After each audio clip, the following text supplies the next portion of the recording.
y vamos a leer el capítulo 5 del Evangelio de Juan, el versículo 1 hacia adelante.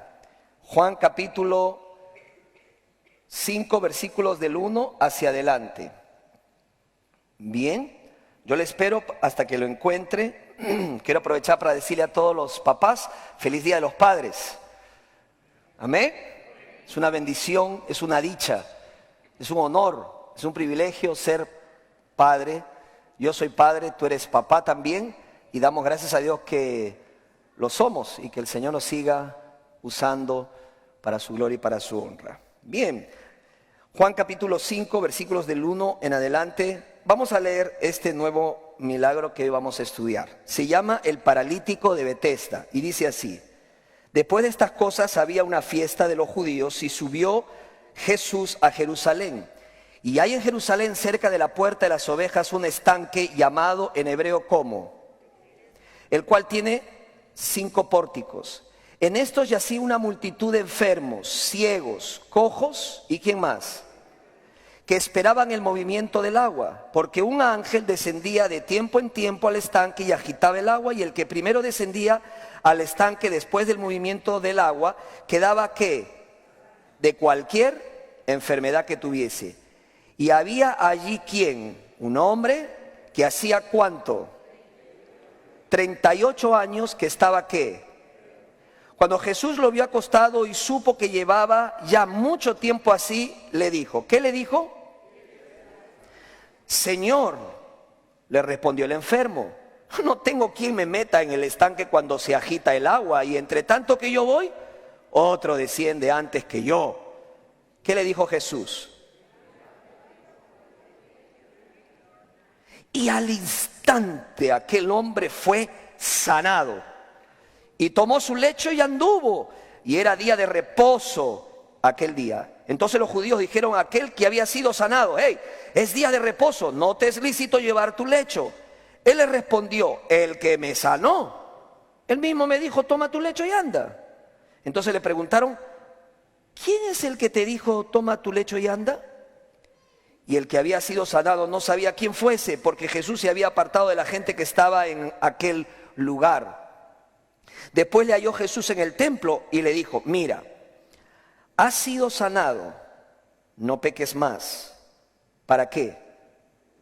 Para que no te venga alguna cosa peor. El hombre se fue y dio aviso a los judíos que Jesús era el que le había sanado, y por esta causa los judíos perseguían a Jesús y procuraban ¿qué? Porque hacía estas cosas en el día de reposo. Y Jesús les respondió. ¿Qué le respondió Jesús? Por esto los judíos aún más procuraban matarle, porque no solo quebrantaban el día de reposo, sino que también decía que Dios era ¿qué? Su propio Padre, haciéndose igual a Dios. Oremos. Amado Padre Celestial, queremos darte gracias por tu palabra. Sabemos que tu palabra no vuelve vacía en aquellos corazones que quieran escucharla, prestarle atención, creerla y obedecerla y descansar en ella. Señor, úsame para la gloria y honra tuya. Usa este vaso de barro, Señor, para tu gloria y para tu honra. En Cristo Jesús, amén y amén. Tomen asiento, mis amados hermanos. Bien. Yo sé que todos nosotros en algunas ocasiones hemos llegado tarde. Por ejemplo, hemos llegado tarde porque teníamos toda la intención de llegar a una cita, pero por alguna razón llegamos tarde. O llegamos tarde cuando queríamos ver ese programa o ese partido de fútbol tan esperado, pero pasó algo en el camino y llegamos tarde. ¿Quién no ha llegado tarde en algún momento de su vida en este país cuando quería tomar el autobús, el bus, la guagua, no sé cómo le dicen en su país? El microbús le decimos nosotros en mi país. ¿Cómo le dicen en su país? El bus. Y algo le detuvo, le trajo un contratiempo y se pasó el bus. Ya no lo pudo tomar. ¿Cuántas veces ha tenido una dificultad con una persona y dice, es demasiado tarde, no voy a poder arreglar esta relación? Bueno, la historia de hoy se trata de una persona que estaba muy enferma y probablemente pensaba que era demasiado tarde para ser sanado, para recibir la sanidad en su cuerpo. Estamos desarrollando una serie basada en los milagros de Jesús que hizo en la tierra, que Juan, el evangelista, presenta. Son 7 milagros, pero Juan nos hace un hincapié que estos milagros son, ¿qué? Señales, porque tienen un mensaje que nos conecta con Jesucristo. Hemos llamado a esta serie, Crea en milagros, pero confía en Jesús. No es mío. Esto es el título de un libro de de los recursos que estoy usando para desarrollar esta serie del doctor Adrian Rogers. De todos es un excelente recurso, un excelente comentario sobre los milagros de Jesús. Lo que sí es cierto es que estamos ya en el tercer milagro, estudiando el tercer milagro de Jesucristo. Y hoy encontramos uno muy interesante, que indudablemente Juan enfatiza, porque de lo que se trata aquí es que no solamente a partir del capítulo 5 de Juan, sino en todo el resto del libro de Juan, nos muestra la rebeldía y la lucha contra la autoridad de Cristo y de su palabra por parte de los líderes religiosos. Ellos no aceptaban a Jesús, no aceptaban su autoridad, se rebelaban constantemente contra Él y no estaban contentos, no estaban satisfechos con lo que Él decía, e incluso esto trajo como consecuencia que a Jesús lo persiguieran, incluso quisieran ¿qué? Matarlo, quitarle la vida por las pretensiones y lo que decía. Pero siempre sabemos que en Cristo hay esperanza. Amén. Siempre hay esperanza. No sé qué está pasando en su vida, pero déjame decirte algo. En Cristo siempre hay esperanza. No es demasiado tarde. No es demasiado tarde para tu vida. Así que en este nuevo milagro Él muestra que Él está en control. Él muestra que Él toma la iniciativa. Y Él además, muy importante, revela su autoridad y su deidad. Así que quisiera enfocarme en 4 descripciones de este milagro que estoy seguro va a ser de bendición para su vida. Usted tiene un boletín como el que yo estoy mostrando y usted puede abrirlo y puede anotar los espacios en blanco. Yo creo que es importante que usted sepa que esto le puede ayudar a usted para repasar el mensaje y para también compartirlo a otras personas. Vamos a ver la primera descripción que encontramos en este milagro. La primera descripción que encontramos en este milagro, desde el versículo 1 al versículo 5 del capítulo 5 de Juan, es que vemos una necesidad real. Una necesidad real. Dice la Escritura que fue a Jerusalén para participar de una fiesta de los judíos. La Biblia no menciona qué fiesta es, pero si él se vio en la obligación de acudir a una fiesta como esta, significa que todo hace indicar que fue una de las 3 fiestas obligatorias a todo judío que vivía a 35 kilómetros de Jerusalén. O sea, estaba en la obligación de acudir a una de estas fiestas, que pudo ser alguna de las que voy a mencionar: la Pascua judía, la festividad de los tabernáculos, o incluso pudo ser el Pentecostés. Así que por ley todo judío tenía que asistir a esta fiesta. Jesús fue judío, amén.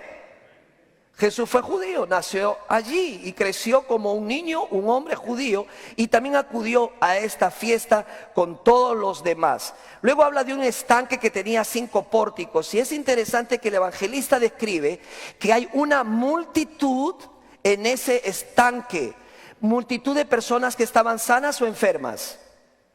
¿Sanas o enfermas?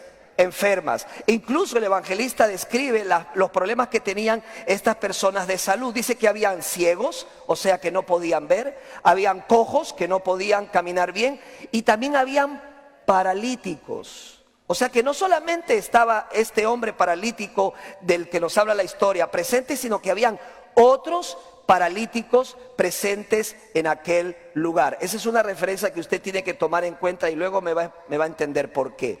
Dice que ellos esperaban el movimiento, la agitación de las aguas, que era traída por un ángel. Ahora, en varias versiones de la Biblia, déjeme decirle que el versículo 4 no aparece. En algunas Biblias, en algunas versiones, el versículo 4 no está. Ahora, no se angustien.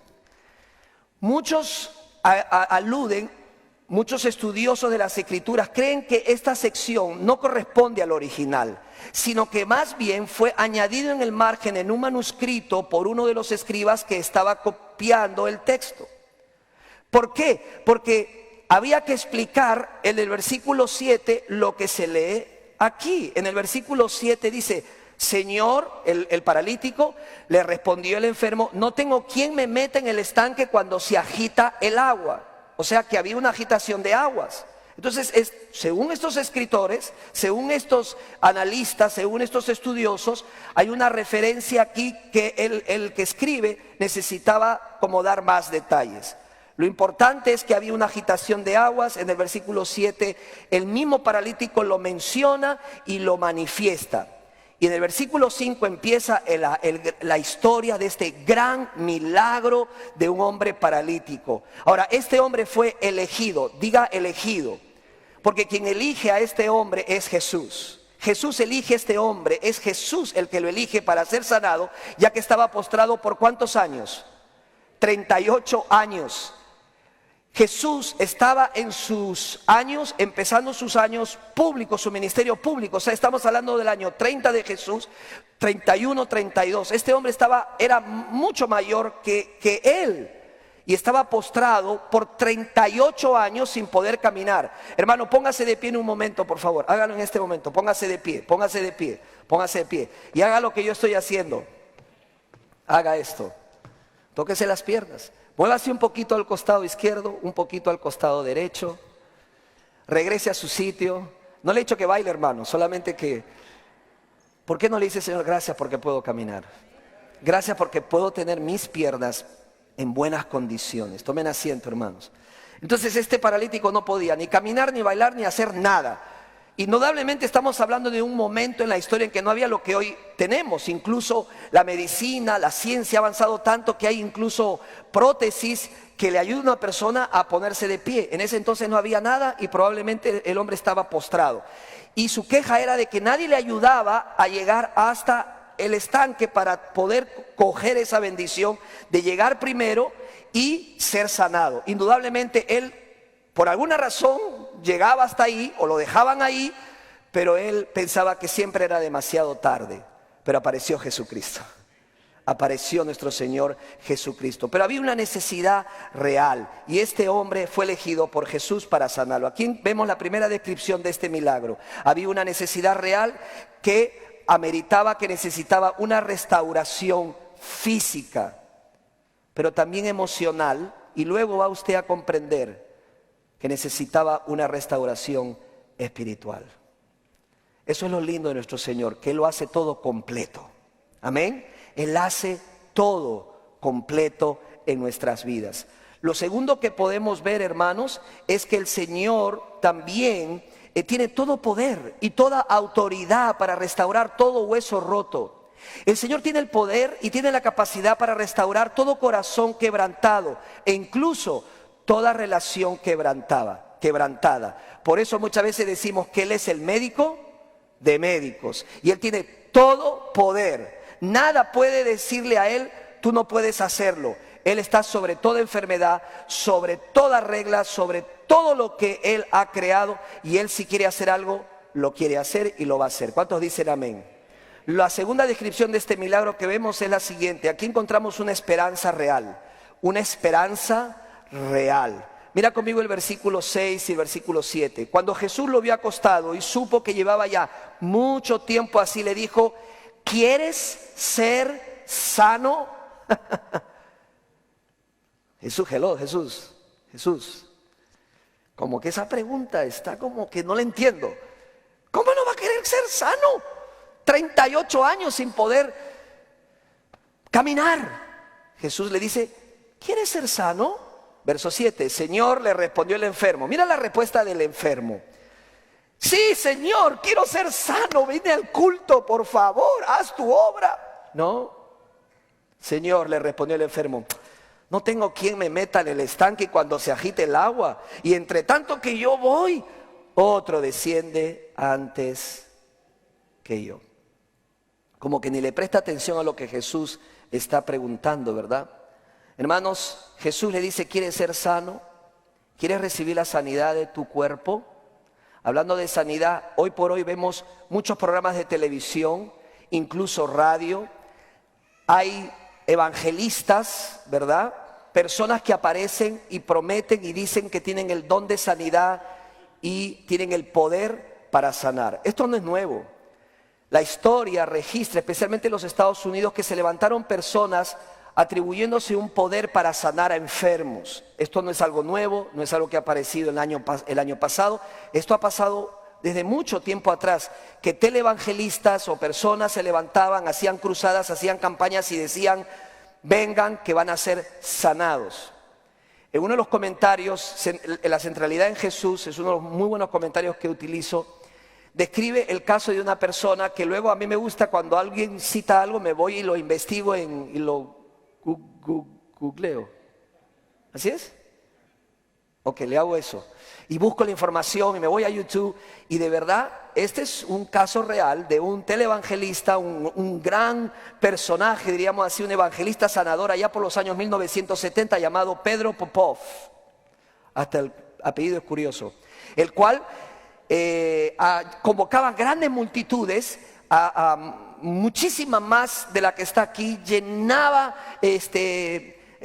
centros de convenciones, y cuando llegaba la gente, después que traía el mensaje, él empezaba la parte de la sanación, y él empezaba a decir: hay una persona aquí que está enferma de esto y lo otro, y se llama tal, y ha hecho esto, y necesita esto, está aquí, y la persona decía: ay, ay, ay, se emocionaba, ¿no?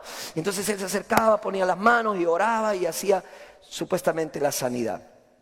Bueno, esto invitó a que otras personas empezaran a hacer investigaciones sobre lo que supuestamente él recibía como revelaciones para llevar a cabo sus milagros. Y descubrieron algo muy interesante.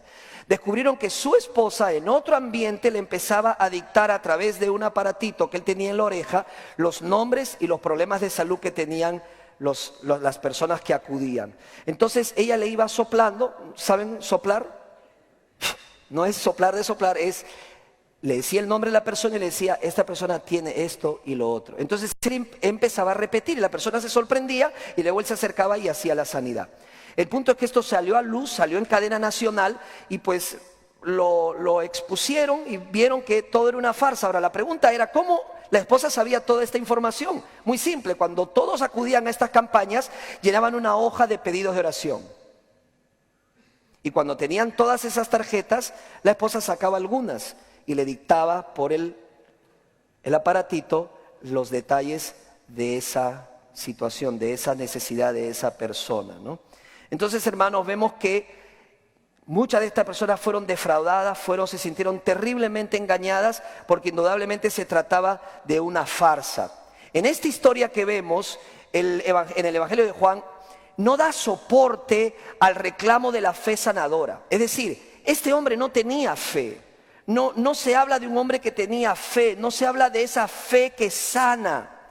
No había fe en él. Él simplemente incluso decía con una queja: nadie me ayuda a llegar hasta donde tengo que llegar, nadie se compadece de mí. En otras palabras, su respuesta fue simplemente una queja: nadie me está ayudando. Aquí cabe mencionar el comentario del doctor Warren, muy interesante sobre este milagro. Él dice: Jesús sabía del hombre y le preguntó si quería ser sano. Uno pensaría que el hombre habría respondido con un entusiasta: sí, quiero ser sano.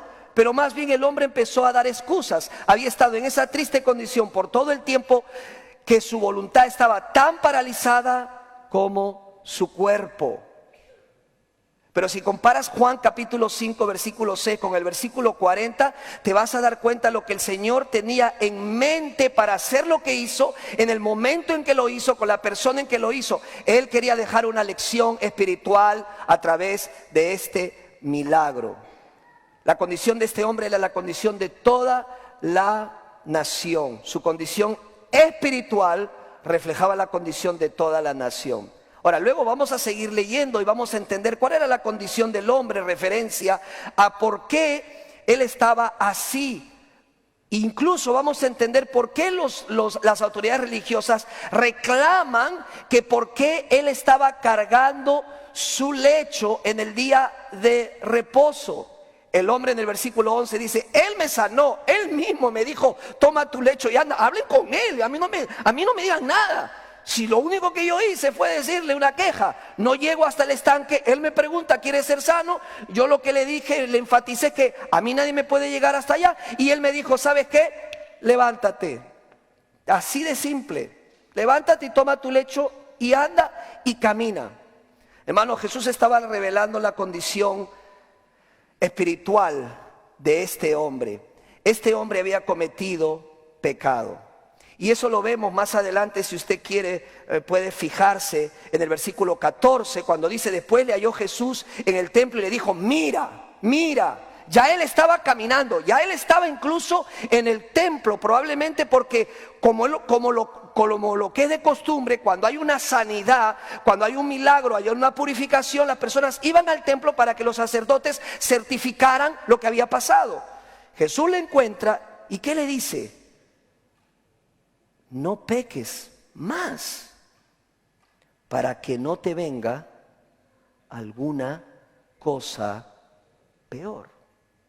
A veces nos confundimos cuando hablamos del tema de la sanidad física, pero la Biblia es bien clara. La Biblia dice que hay enfermedad y de las enfermedades. La Biblia dice que hay enfermedades que nos vienen por producto ¿de nuestro qué? De nuestro pecado. O sea, nos podemos enfermar porque pecamos. Nuestro cuerpo físico se puede afectar por un pecado que cometemos. Y ya sabemos que puede pasar mucho tiempo en esa situación. Pero también la Biblia enseña, el mismo libro de Juan, enseña que no necesariamente el pecado puede traer una enfermedad. A veces uno va a iglesias o va a reuniones donde uno incluso no tiene miedo de decir estoy enfermo, porque los demás le van a decir pecador. Estás enfermo porque eres una pecadora. Entonces los hermanos pobrecitos se quedan en su casa y guardan reposo hasta que no estén sanos, porque si van a la iglesia los van a señalar como ¿qué? Como pecadores. Y nadie quiere que le digan pecador, pecadora, porque sabe Dios si le cogió un virus en la escuela o se enfermó o le pasó algo tan simple como eso. Pero Juan también manifiesta en el capítulo 9 que hay otra razón por la cual uno o Dios permite enfermedades. Por ejemplo, dice en el capítulo 9 de Juan, cuando Jesús sana a un ciego de nacimiento, ¿ok? Mira lo que dice el versículo 1. Al pasar Jesús vio a un hombre ciego de nacimiento y le preguntaron sus discípulos diciendo: Rabí o maestro, ¿quién pecó? ¿Ah? ¿Quién pecó? ¿Este o sus padres para que haya nacido ciego? En la cultura, en el contexto de Jesús, cuando una persona estaba enferma, automáticamente lo que a los demás se le venía a la mente, ¿qué era?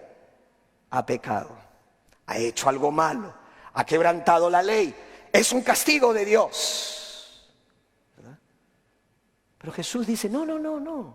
Mira el versículo 3. No es que pecó este ni sus padres, sino para que las obras de Dios se manifiesten en él. Hermanos, hay enfermedades que Dios permite para que las obras de Dios se manifiesten y puedan recibir la sanidad. Hay enfermedades por pecar que acarreamos a nuestras vidas. Cuando venimos a tomar la Santa Cena indignamente y la tomamos, la Biblia describe en Corintios que hubo personas que estaban débiles, enfermas, inclusive dormían. Pero hay otras enfermedades del cuerpo regulares que afrontamos en nuestras vidas. ¿Por qué? Porque vivimos en un mundo caído. Vivimos en un mundo afectado por el pecado que no funciona bien. Las relaciones no funcionan bien, los matrimonios no funcionan bien, nuestro cuerpo no funciona bien. Y a veces, por esas enfermedades, vamos a morir. Pero es importante que hagamos ese deslinde de qué es cada cosa. Lo cierto, hermano, es que aquí encontramos un ejemplo valga la redundancia, un ejemplo de personas que tienen una conducta y luego son afectadas por esa conducta. Por ejemplo, una persona que está infectada con el virus VIH por su conducta inmoral, o quien está matando su hígado con el alcohol. Su cuerpo va a ser afectado.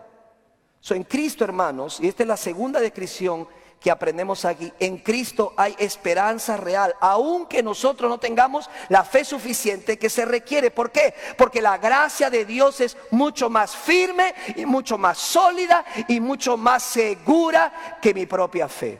Amén. Quizá yo no tengo toda la fe, pero Dios tiene el poder y Él tiene su voluntad. Y Él sabe lo que hace, con quién lo hace, a la hora que lo hace, como Él quiere. Porque de Él es dar el don de sanidad y el poder para sanar. Pero en tercer lugar podemos ver a través de este milagro una sanidad real. una sanidad real, comprobada.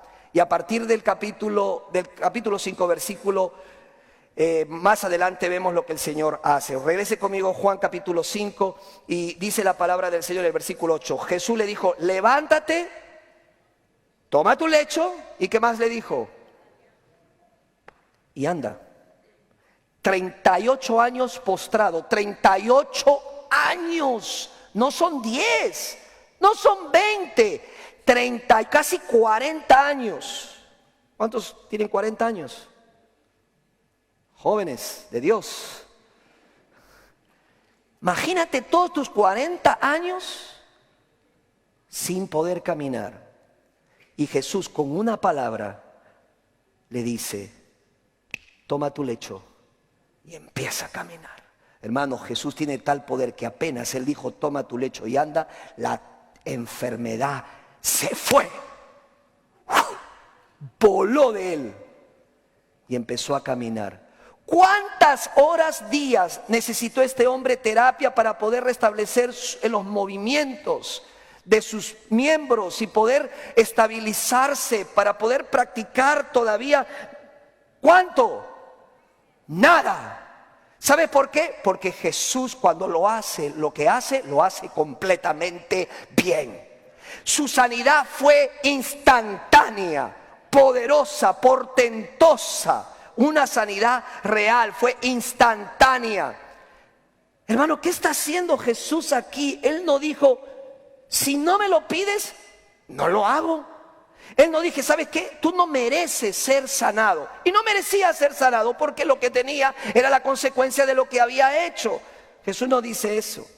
Jesús no dice, él merece estar solo y en la miseria, déjenlo ahí.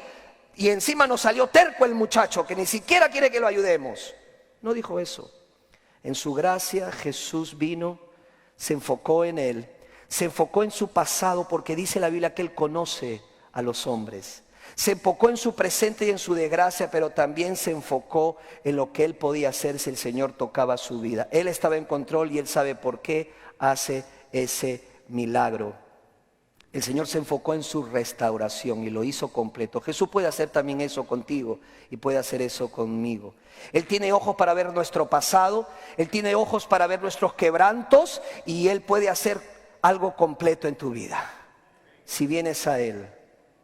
La tercera descripción entonces de este milagro nos dice que Jesús tiene el poder para traer una sanidad real. ¿Cuántos dicen amén a eso? Él tiene el poder. ¿Cuántos creen en eso? Creemos en la palabra del Señor. Ahora, este hombre no fue sanado parcialmente, él fue sanado completamente e instantáneamente. Y eso es lo que el Señor hace, porque Él está por sobre la naturaleza, sobre toda enfermedad, sobre toda dolencia, sobre toda regla. Él es el Rey de Reyes y Señor de Señores. Por eso nosotros oramos y hoy vamos a orar por sanidad, por los enfermos. No porque yo tenga el poder, ni tú. No es porque yo tenga un don. El Señor entrega el don a quien Él quiere. ¿Cuánta gente había alrededor de esa pileta? Muchos enfermos, habían otros paralíticos, pero el Señor sana ¿a quién? A uno. Hermanos, si Dios quiere, hace lo que quiere, Él no siempre va a sanar a todos. Yo pedí hace años que Él me sanara de una condición física que yo tengo. Lo pedí 3 veces y recuerdo mucho las palabras de Pablo, mejor dicho, las palabras de Dios a Pablo: bástate de mi gracia, mi poder se perfecciona en tu debilidad. Y no he recibido sanidad. ¿Eso significa que yo me aparte de Dios? No, eso significa que no es su voluntad. Y si no es su voluntad, entonces prefiero que Él haga su voluntad en mi vida. Pero conozco personas que han sido sanadas físicamente por el Señor, porque Él lo quiso y porque es su voluntad. Por eso que nosotros oramos por sanidad de los enfermos y le decimos: Señor, si tú quieres y si es tu voluntad, hazlo, Señor. Entonces, pastor, ¿por qué oramos? Porque el Señor quiere ver a su pueblo humillado. Porque nosotros tenemos que recordarnos nosotros mismos que el que hizo el milagro fue Dios, no nosotros. Y lo recordaremos cuando digamos: nosotros se lo pedimos a Jesús y Él lo hizo. ¿Le daremos entonces la gloria a quién? ¿A los hombres? No es que yo oré por ella, pastor. Yo hice esa oración. Hermanos, el que hace la obra es Dios. Soy un vehículo, usted es un vehículo, pero el poder es de nuestro Dios. Pero a pesar que Él no nos sane, hay muchas lecciones y cosas que el Señor va a usar a través de nuestras dolencias, cosas que desconocemos, pero igual somos hermanos y debemos orar por las enfermedades, porque no hay ninguna enfermedad que se le resista a Jesús. Él tiene todo el poder. Y por último, entonces, la última descripción que encontramos en este milagro es que, ¿qué es lo que vemos aquí? Vemos una autoridad real. Mira conmigo el versículo 9, porque aquí está el detalle de este milagro. ¿Qué pensaríamos nosotros? Ya Jesús lo sanó y se terminó todo, ¿verdad? Se va y ya, se acabó. No, Jesús no hace las cosas simplemente para que no haya una enseñanza, un mensaje. Él tenía en cada milagro un mensaje. Y mira, a partir del 9, versículo 9, empezamos a entender lo que el Señor está revelando a través de esta sanidad, a través de este milagro. Dice en el versículo 9, al final, dice, y era, ¿lo tiene? ¿Qué era? ¿Qué era? Dígalo fuerte. Día de reposo aquel día. Era día de reposo aquel día. Por eso es que los judíos dijeron a aquel que había sido sanado, óigame, Señor, ¿qué hace usted en día de reposo haciendo un trabajo, llevando ¿qué? Tu lecho, la cama donde estabas acostado? Porque es día de reposo, Señor. Está mal, le dijeron a él. Estás mal. Pero Jesús hace este milagro justamente en este día. En día de reposo. En hebreo es el Shabbat, ¿verdad? ¿Qué es el Shabbat? Es el día de reposo. El Señor le dio el día de reposo al pueblo de Israel. Y lo encontramos eso en los mandamientos del Señor. Y podemos ver que su voluntad era justamente que ellos descansaran. Por eso es que en las casas de los judíos, cuando se pone el sol el día viernes, para ellos empieza ¿qué? El gran Shabbat, el día de descanso. Ya nadie, las mujeres no cocinan, los hombres no trabajan, hacen una gran celebración familiar, descansan, se enfocan en adorar al Dios Todopoderoso y en la mañana siguiente van a la sinagoga. ¿Cuántos de nosotros hemos visto a los padres judíos vestidos de negro? No sé si usted los ha visto, muchos de ellos cogiendo sus hijitos y yendo temprano a la sinagoga a adorar a Dios en Shabbat, el día de reposo. Son los judíos, sabían lo que estaba pasando, pero Jesús sana a este paralítico justamente en ese día. Y ellos responden y no dicen, no puede ser. El comentario de los religiosos impresiona porque era un hombre que lo conocían, que había estado paralítico ¿cuántos años? 38 años. Lo ven caminando. Yo no sé qué estilo de caminar tenía el hombre. A mí me ha dicho mucha gente que yo camino como mi padre, abriendo los pies, así como pato. Yo no sé qué estilo de caminar tenía. O sea, 38 años, ya he perdido el estilo de caminar, no sé cómo. Pero lo cierto es que estaba caminando. Y lo ven caminando. Y lo primero que dicen es que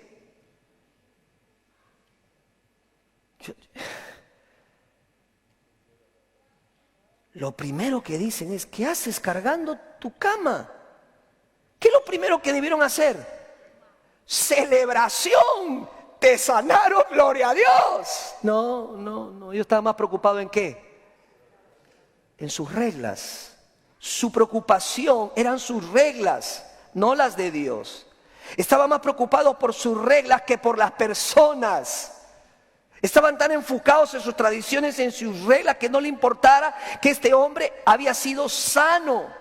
Era una ocasión para celebrar, pero ellos amaban más sus reglas, sus tradiciones, sus posesiones, más que la gente misma con sus problemas y con sus necesidades. Luego saben que fue Cristo, porque lo logran encontrar. Y saben que fue Cristo el que sanó a este hombre por la boca misma de él. Y de allí le persiguieron y le procuraban matar. ¿Saben cuál fue la defensa de Jesús? Mira el versículo 17. Esta fue la defensa de Jesús. Él le respondió, mi Padre hasta ahora trabaja y yo estoy trabajando. ¿Lo entiende? Mi Padre hasta ahora trabaja y yo trabajo. Aquí encontramos la cuarta y última descripción de este milagro. Jesús tiene autoridad real sobre las enfermedades y sobre el día de reposo. Y sobre el día de reposo. Dios le había dado a los judíos este mandamiento de guardar el día de reposo.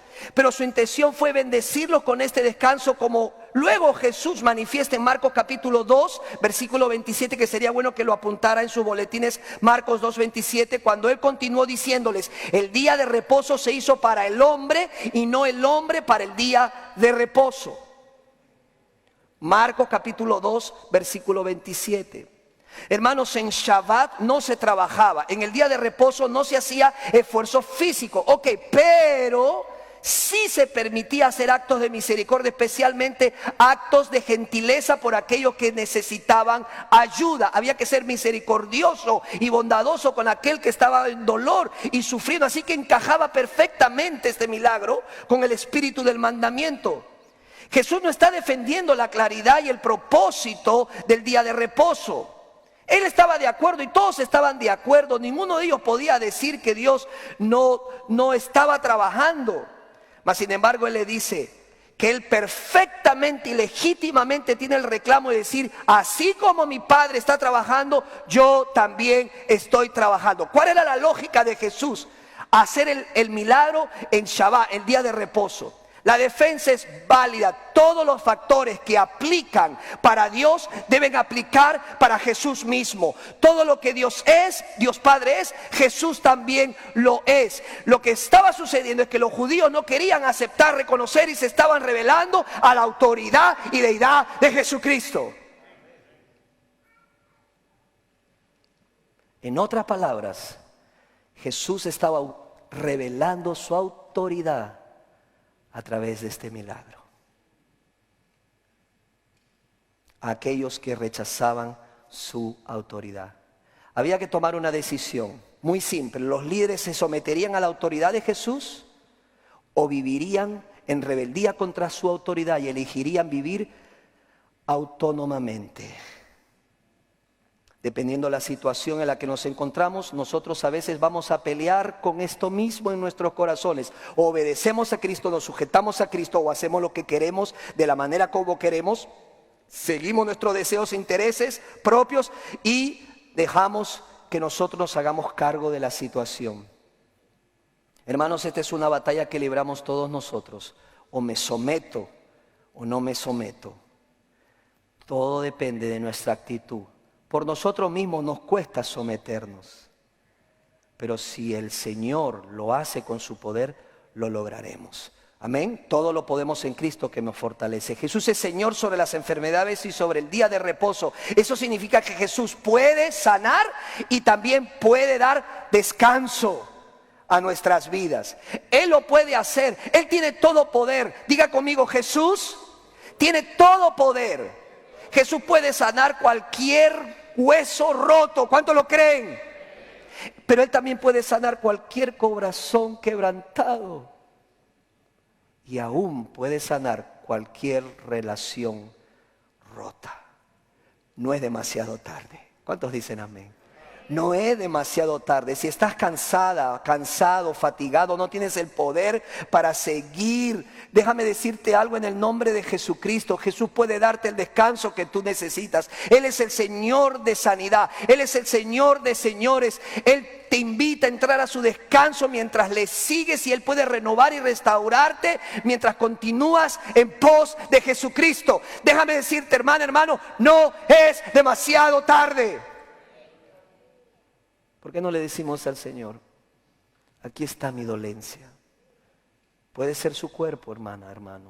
Puede ser una dolencia, un órgano, un dolor de cabeza, una espina dorsal afectada, una columna afectada, un riñón, un pulmón. Puede ser una enfermedad en la sangre. Yo no sé. Pero hoy usted le puede decir: Señor, si es tu voluntad, sáname. Puede ser tu corazón que está quebrantado, porque hay depresión, hay tristeza, hay dolor por alguna situación que ha pasado en nuestras vidas. Y nuestro corazón Hablábamos con mi esposa y mi familia cómo incluso cuando uno está en depresión, está con estrés, está con tristeza, el cerebro emite sustancias que algunas llegan a nuestro corazón, hasta el tejido del corazón. Y por eso es que a veces uno dice, me duele el corazón, porque está quebrantado. Puede ser una relación rota que pensamos que es demasiado tarde restaurarla. Y quizás puede estar la persona aquí mismo, sentada a 4 o 5 metros delante de ti o detrás de ti. No es demasiado tarde si Dios lo hace, si Dios restaura. ¿Por qué no nos ponemos de pie en este momento y oramos? Yo quisiera que usted ore. Si lo suyo es una enfermedad, haga algo. Lleve sus manos sobre ese órgano. Si es su cabeza, lleve una mano a su cabeza. Si es algún órgano de su cuerpo, lleve su mano a ese órgano de ese cuerpo. Si es su espalda, lleve su mano a la espalda. Si es sus riñones, no sé cuál sea su quebranto, pero lleve su mano. No porque su mano tenga poder, nuestras manos no tienen poder, pero es para que yo me enfoque en mi oración y el enemigo no me distraiga y yo diga, Señor, tengo este problema. Si es tu voluntad, sáname, Señor. Quizá lo suyo sea su corazón quebrantado, ha sido decepcionado, tiene una tristeza, tiene una noticia desagradable que recibió y su corazón lo está sintiendo. ¿Sabes? La Biblia dice, Jesús vino para sanar los quebrantados de corazón. Isaías dice, Él puede restaurar tu corazón. Lleva tu mano a tu corazón y dile, Señor, sana mi corazón. Puede ser una relación resquebrajada, una relación rota con alguien que fue tu amigo, tu amiga, un hermano, una hermana. Y en el poder del Señor podemos acercarnos y decir, perdóname, o te perdono, pero vamos a mirar hacia adelante, porque en Cristo no es demasiado tarde. Cuando terminemos este tiempo privado, yo haré una última oración y oraré por la sanidad física, oraré por el corazón quebrantado y oraré por la relación quebrantada. ¿Por qué no tomamos este tiempo para cerrar nuestros ojos y hacer esa oración delante del Señor? Cierre sus ojos y haga la oración que necesita hacer delante del Señor.